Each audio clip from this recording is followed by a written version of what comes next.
Good afternoon, Facebook.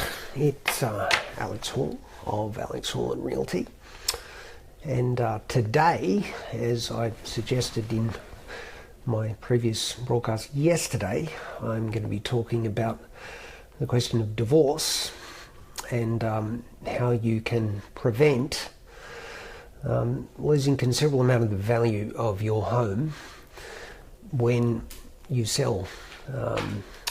Since last we spoken, I've really taken the professionalism of my game up a level, and I bought a tripod. But right now I need to put this on the tripod, so bear with me. Facebook, I just had a bit of trouble putting the thing back on the tripod. Anyway, I'm back. Now, some may be wondering, why is it that I'm wanting to talk about this topic? Well, a couple of reasons. I had the great privilege of appraising somebody's house on Saturday, who told me that she's considering going through divorce separation, and what that was likely to mean to her and her husband and so on and so forth. But it brought home the experience of 3 or 4 or 5 friends of mine who unfortunately have gone through that experience. And the thing that I can tell you about various of these friends is that the experience was not pretty. They ended up getting a very bad result because of the manner in which things were done. And so the purpose of this broadcast today is to reach out to anybody who's in that situation, and really to prevent you from what can at times be a really catastrophic loss. Well, obviously the marriage itself losing out is a very catastrophic loss. So, at the risk of being trite, my best advice in relation to the question of divorce and property is, if you can avoid it, stay together. Now, if the marriage is completely falling apart, I understand. And by the way, I'm never going to judge you because you separate or whatever. That's not my goal. And if, God forbid, you're in any kind of abusive marriage, where somebody's beating you up or whatever, then get out of the house immediately, because you're not here to put up with that. But for those of you who reach that situation and you are unfortunately going to separate, the question is, how can you preserve the home's value? Now, I should point out that I'm not in this broadcast talking about the legalities of divorce. I'm absolutely not talking about asset preservation, where you can do bad things by putting things in private bank accounts that people don't know about. What I'm talking about is a situation where the two of you have agreed to split and you're going to put the home on the market. Now, the question is, why is it that when couples reach the point where the marriage is unfortunately failing, they get a bad result? And I just want to go back to what I was saying in previous broadcasts. There are 3 basic issues that you really need to face, and it's the same as I mentioned in the last video. You've got to know why it is you're selling, what your bottom line is, and then have the capacity to work together to present the home in its best possible light. Now, unfortunately, when it comes to divorce, a lot of couples lose sight of that, and they spend too much time fighting each other and not working together. And unfortunately, that can, in the heat of the moment, lead to really bad things because they don't understand the bigger picture. They can't see it in the heat of their pain. Today I thought of a really good visual illustration of what I'm talking about. this might look like a normal apple to you, but I just want to look at this as a visual analogy. If this is a home, or if this apple represents the value of homes generally in your area, then assuming you're going to separate and divide the assets equally, what you need to understand is you're going to be left with this. And that may not be enough to buy another home. And when you consider other things that are going to literally bite into this, delightful, you can be left with even less. So, you started out with a hole, but you're going to be left with, significantly less portion of the home. And unfortunately, I have one friend in particular, excuse me while I finish that bite. Delightful. Who was happily married for many years.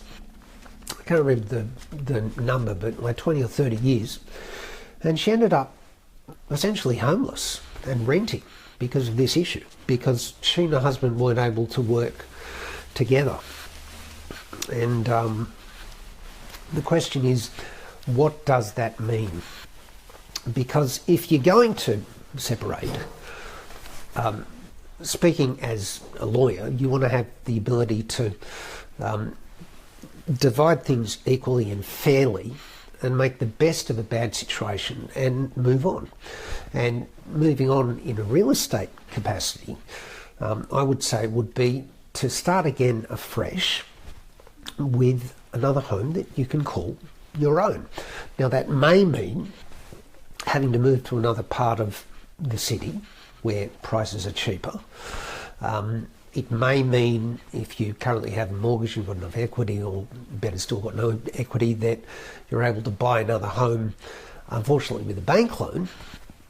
But what you need to understand is that if you don't maximise the sale price, then not only are you going to go from a whole to a price, you might end up with an amount of money that's not even enough to buy another house at all, as friends of mine have done.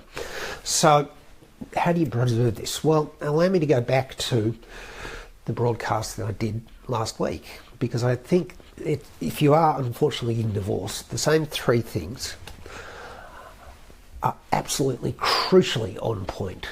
You need to understand why it is that you're selling. And obviously if you're getting divorced, that's the reason why. You're moving to get rid of the pain. You're moving to start again, to move on to something better, and everything that means.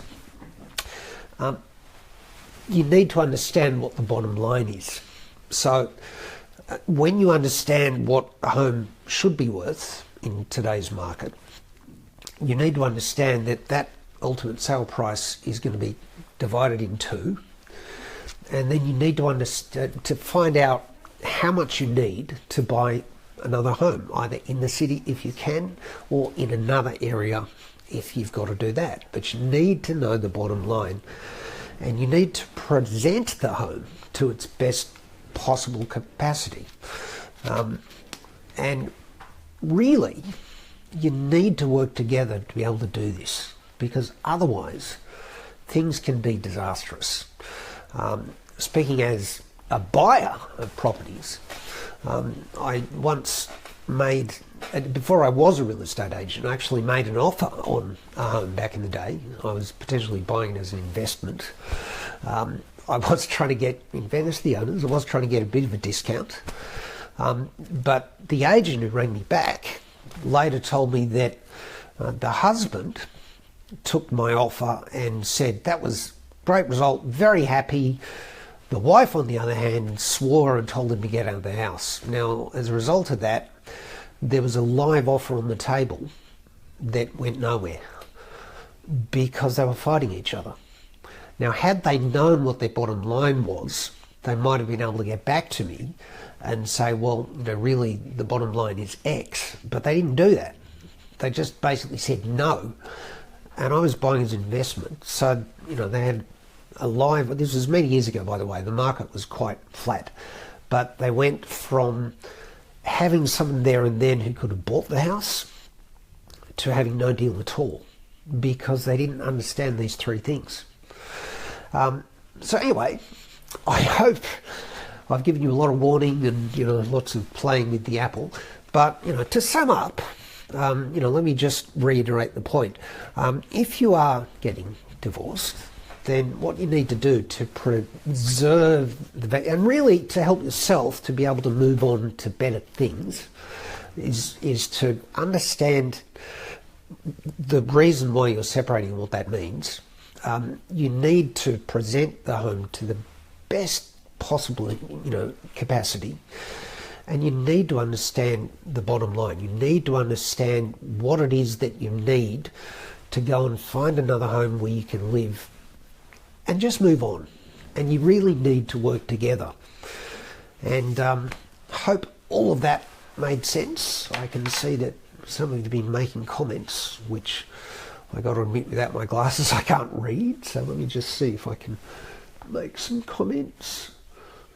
G'day Andrew Daniel, g'day Cheryl Syverson, g'day Dolly, g'day Darren Standish. Hey, great to see you, Darren. G'day, are you? G'day Anya. G'day Adrian Bow. Wow, privileged to have you join me. Listen, I hope all of this is making sense. If you've got any questions or comments, feel free to comment below. And I hope that for now you have a fantastic rest of the day. And no doubt we'll all be in touch. So thanks so much, and I'll speak to you.